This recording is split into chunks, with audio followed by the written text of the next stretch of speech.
Hello મિત્રો, કેમ છો? મજામાં? આપણે મરચાં વાયેલા છે. મરચાંને દવા છાંટવાનું ચાલુ છે. જુઓ, મરચાં વાયેલા છે, દવા છાંટવાનું ચાલુ છે. ને જે મોર આવે છે ને, મોર મિત્રો સોજના સવારે અમારા ખેતરમાં 30 થી 40 મોર હોય છે. એટલે મિત્રો મરચાં સોંપ્યા છે, પણ જેની ડૂંખ આવે છે, ડૂંખ એ મિત્રો ખાઈ જાય છે. તો હવે એને આપણે મોરને કોઈ આપણે કરી ના હકાય, એટલે એ તો પક્ષી કહેવાય છે. એટલે મિત્રો આપણે એને કોઈ ના કરાય, પણ આપણે આપણી રીતે બેસવું પડે છે. હોજે ને સવારમાં આવે છે, એટલે એ ટાઈમે પછી મરચાંમાં બેસી ને મિત્રો આપણે એને આખા ફરે એવું કરો છો. તો મિત્રો જુઓ, હાલ દવા આપણે જે અને મરચાંની મૂળમાં ઉતરે ને મૂળનો વિકાસ થાય ને જે એને સાચીઓ મિત્રો ના આવે, એટલે મરચું બગડી ના જાય. એટલે દવા છાંટવાનું પણ ચાલુ છે. એટલે મિત્રો જો દવા છાંટવાનું પણ ચાલુ છે.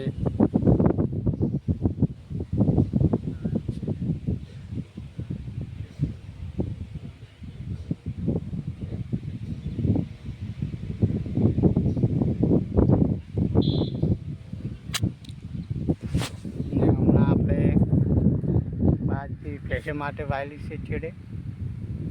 જો આ બાજરી છે, આપણે બેઠા છે. જો આ વિડીયો પણ આપણો અવતારે છે. આપણે જેનો ઉતારો તો એ આપણો ઉતારે રહેશે ને મરચાંમાં દવા છાંટવાનું ચાલુ છે.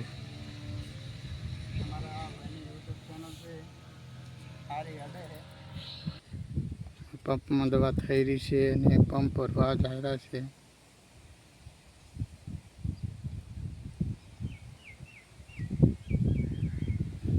તો આપણું ખેતર ગામની પાછળ આવેલું છે. હારીજ તાલુકો, જિલ્લો પાટણ. આપણું ગામનું નામ છે જસવંતપુરા.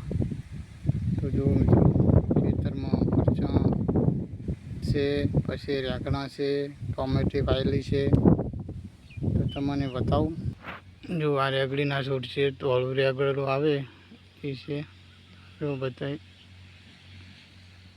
ફૂલ નાખેલા છે.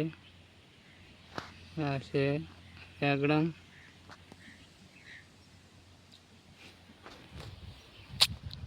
આ રેગણા છે, આ રેગણા છે, અને આ ટમાટર છે. જો આ ટમાટીના છોડ છે. એક આ 4 ફૂટે ટમાટર વાયેલા છે.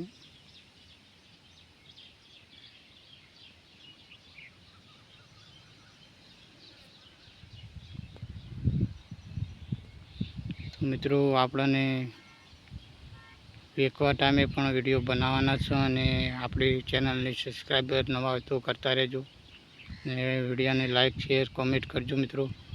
ને ગમે તો આપણી ચેનલમાં બન્યા રહેજો, તો આપણો વિડીયો રાખવાનું ચાલુ રાખવાનું છે. તો જય માતાજી, જય દ્વારકાધીશ.